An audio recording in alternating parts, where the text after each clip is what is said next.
Boa noite, sejam bem-vindos ao programa Parlamento, hoje com a agenda cheia de assuntos.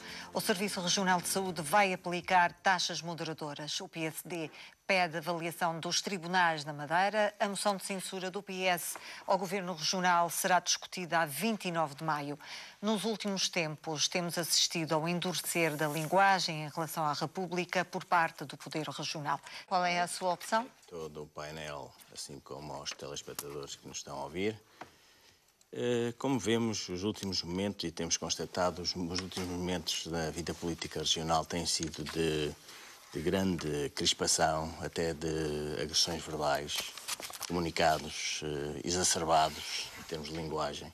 Nós apelamos aos agentes políticos para que haja moderação, para que haja contenção, para que haja, sobretudo, um comportamento do ponto de vista político que seja pautado por um conjunto de valores, a tolerância, de certa forma o respeito pelos outros, seja a oposição, seja a maioria, porque penso que nestas alturas difíceis as famílias querem é que haja bom senso da parte dos políticos, sobretudo que apresentem um conjunto de soluções para que possam resolver os problemas delas, das famílias, das empresas, que são cada vez mais difíceis de resolver, e é isso que nós temos que nos envolver.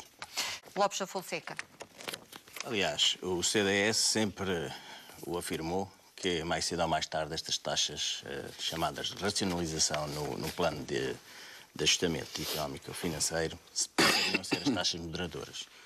O Presidente do Governo rejeitou que alguma vez na região, aliás fê-lo em dezembro, que alguma vez na região essas taxas chamadas moderadoras viessem a ser implementadas.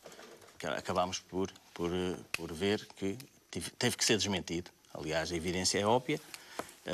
Temos aqui as taxas moderadoras e pior, é que enquanto no continente o Ministério deu-se ao cuidado de fazer um levantamento de todas as pessoas mais carenciadas e que vão estar isentas, porque através do rendimento irão estar isentas, para além das outras isenções que estão previstas na lei, aqui na região ainda não se fez estudo nenhum.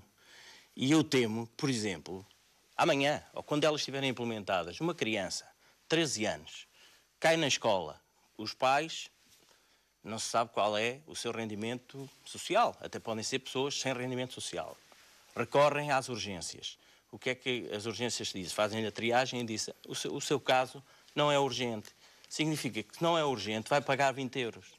E não sabem se aquele agregado familiar tem capacidade. Depende do tratamento, o que tiver que obviamente, fazer na urgência. Mas pode acontecer esta realidade. Significa que essa criança, ou os pais dessa criança vão pagar os 20 euros, e mesmo que digam que não têm capacidade para pagar porque têm rendimentos abaixo daquilo que é previsto, nessa altura, se não foi feito o levantamento em termos de rendimentos, esses pais vão pagar 20 euros. Se for, obviamente, uma taxa da chamada consulta polivalente. Se for da consulta no âmbito básico, pagará 15 e em função das circunstâncias. Mas são 20 euros numa circunstância destas.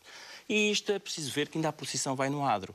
Porque se nós tivermos em conta o próprio plano de ajustamento económico e financeiro, no último quadriênio, portanto, no último trimestre do ano, estão previstas ainda mais medidas na área da saúde. E nós tememos, e esperemos que não nos desmintam para voltarem a desmentir-se a eles próprios, que centros de saúde sejam encerrados na Madeira, porque está lá previsto, está lá explícito também no próprio plano de ajustamento económico e financeiro, tal como estava isto explícito.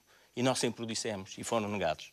Não, aliás, o próprio no plano não há, no plano de ajustamento não há referência a taxas moderadoras. É uma da consultora. São a racionalização, taxas de racionalização. Chamadas de outro nome, de outra forma. Aliás, fala aqui é brincadeira com o nome. Aliás, um tarifário que permite a racionalização da despesa do Serviço Regional. Só que o Governo, o Sr. Presidente do Governo e o Sr. Secretário Regional recusaram alguma vez que se viessem a implementar na região.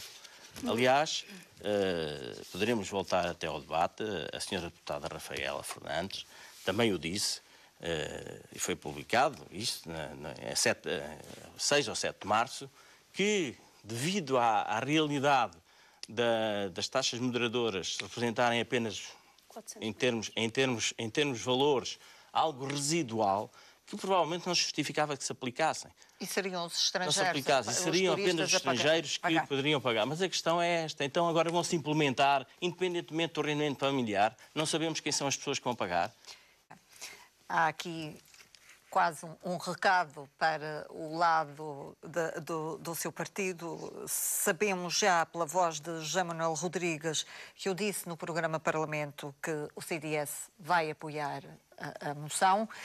Eu pergunto-lhe, ela justifica-se, que justificações encontra o CDS para a moção de censura do Partido Socialista? Revê-se no discurso do líder Vítor Freitas? Aliás, antes do mais, é bom relembrar que o CDS há mais ou menos 15 dias ou 3 semanas anunciou que se o rumo da região em termos sociais e económicos, ou seja, este modelo económico que seguimos há 10 anos e que é totalmente catastrófico, não desse sinais de revitalização ou pelo menos alguma dinamização da economia, o próprio CDS apresentaria uma moção de censura, foi dito na altura. O que se verifica é que, obviamente, este plano de ajustamento económico e financeiro é da responsabilidade do Sr. Presidente do Governo Regional. O CDS não assinou nenhum plano de ajustamento económico e financeiro. O CDS é um CDS da Madeira, não é do continente. O CDS da Madeira não assinou nenhum plano com a Troika. É bom que os madeirenses saibam e voltamos a dizê-lo. Portanto, o Dr. Alberto João Jardim tem de assumir aquilo que assinou. E se assinou de cruz e agora está arrependido, então que vá a Lisboa, leve o Sr. Secretário Regional das Finanças e faça a renegociação do plano. É simples, o CDS já o disse, se não consegue, obviamente, os objetivos, que vá a Lisboa, porque neste momento o que está a acontecer é que a região, sobretudo a economia, está à beira do colapso. E se a nossa economia, sobretudo o setor principal que suporta a economia, que é o turismo, está ele também num precipício à beira do colapso, imagine o que será se o turismo colapsar. O turismo é o setor principal da economia. Se colapsar, isto que utilidade tem esta moção de censura perante a maioria de que dispõe o PSD? As moções de censura se colocam em termos do facto de existir uma maioria que suporta um governo. Obviamente nenhum partido colocava nenhuma moção de censura, mas tem um condão, que é discutir realmente a atual situação social e política e económica da região, que está num caos, e temos que o reconhecer, está num caos. Os madeirenses cada vez mais sentem dificuldades. Nós contactamos as populações todos os fins de semana em vários concelhos e todas elas dizem que não sabem o que é que vai acontecer.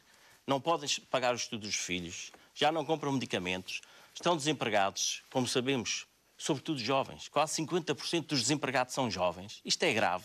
Qual é a solução para os jovens? Emigrar ou voltar a cavar, é o termo. Regredir. Não pode ser. Nós temos que debater estes temas na Assembleia e ao local próprio. A Assembleia é o local próprio. E contam lá ter o Governo? Como? E contam lá ter o Governo? Obviamente que esperemos que esteja o Governo, porque é uma moção de censura.